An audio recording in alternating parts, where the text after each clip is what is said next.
खुलुमबाय। रिलाइम निउज 24 नि स्टुडिअ'आव दिनैनि रादाबखौ फरायदों आं प्रिया बसुमतारिया। गाहाय रादाबाव दं 46 सानाव आबादारिफोरनि सोमावसारनाय, हलिचरन नार्जारिया मेन अफ द मेच मोनदों। आबादारिफोरनि सोमावसारनायाव काबादि खेला गेलेनाय। कर'नानि थाखाय इंलेन्डआव फिन लकडाउन फोसावदों। हिमानि बर'आ बडी बिल्डारआव देरहासार जानो हादों। दानिया आबुं रादाब। भारतनि आबादारिफोरनि सोमावसारनाया दिनैसिम 46 सानाव आगान सुरबाय। बेखौ लानानै आबादारिफोरा दासिमबो दाबिखौ लानानै सोमावसारगासिनो। नाथाय आबादारिफोरनि दाबिखौ सोरखारा दिनैसिम सुफुंना होनो हायाखै।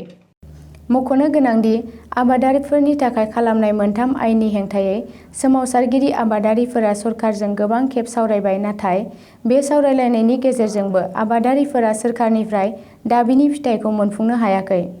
बेनि थाखायनो आबादारिफोरा फैबाय थानाय समाव सोमावसारनायखौ माबोरै दैदेनलांनो बेखौ लानानै माखासे आबादारि गौथुमफोरनि दैदेनगिरिफोरजों लोगोसे सावरायलायो। गुबुन फारसे फैगौ 8 जानुवारि खालारखालि भारत सोरखारा 8थि खेबनि थाखाय सावरायलायनो आबादारिफोरनो खोथा होदों। हलिचरन नार्जारिया मैया हिर' आइएसएल 2020-21 आव मेन अफ द मेचखौ मोनदों। गवानि जीएमसी स्टेडियामाव जानाय हायद्राबाद एफसी आरो चेन्नाइ एफसीनि गेजेराव हायद्राबाद एफसीनि जानानै हलिचरन नार्जारिया गलनै गल सोदोंमोन। बिथाङा 35 मिनिट आरो 79 मिनिटआव गल सोनो हादों। लोगोसे ज'एल सियानिस आरो ज'बा भिक्टर मोननि गलफायै गल सोनायजों 4-1 गलाव हायद्राबाद एफसीआ देरहासार जायो।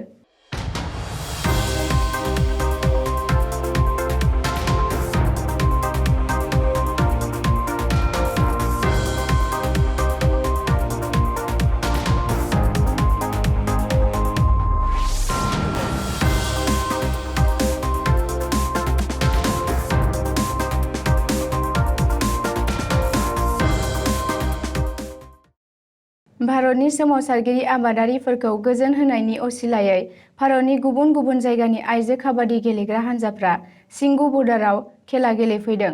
बेयाव गासै मोन 12 गेलेगिरि आइजो हानजाफोरा बाहागो लाफैदोंमोन। बे गेलेनायाव देरहानाय हानजाया 2100 रां आरो जेननाय हानजाया 1100 रां मोनगोन। मिथिनो मोननाय बायदिब्ला बिथां गेलेगिरिफोरा बेयाव मुलाम्फानि थाखाय गेलेयाखै। बिथांमोननि गेलेनाया आबादारिफोरनि सोमावसारनायखौ मदद खालामनाय जादों। कर'नानि गोदान बिजानु गोसारनायनि थाखाय इंलेन्डआव फिन लकडाउन फोसावदों। मैया 4 जानुवारि समबारखालि इंलेन्ड हादोरनि गिबि मन्थ्रि बोरिस जनसनआ बे लकडाउनखौ फोसावदों। फैगौ फेब्रुआरि दाननि गेजेर बाहागोसिम बे लकडाउनआ थागोन होननानै मिथिनो मोन्दों। लकडाउननि समाव गुदि फरायसालिजों लोगोसे गेजेर फरायसालियाबो बन्द थागोन।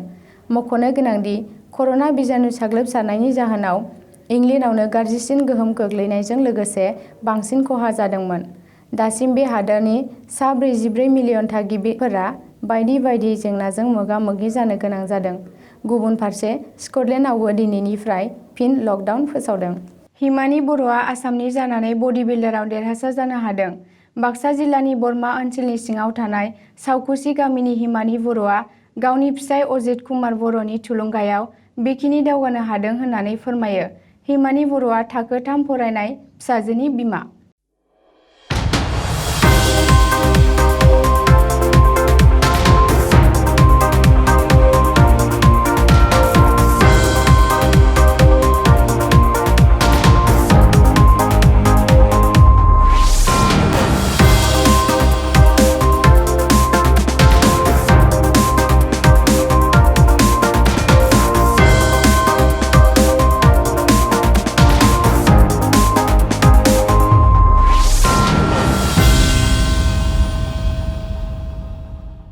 दिनैनि रादाबा एसेनोसै। गोजोन्थों।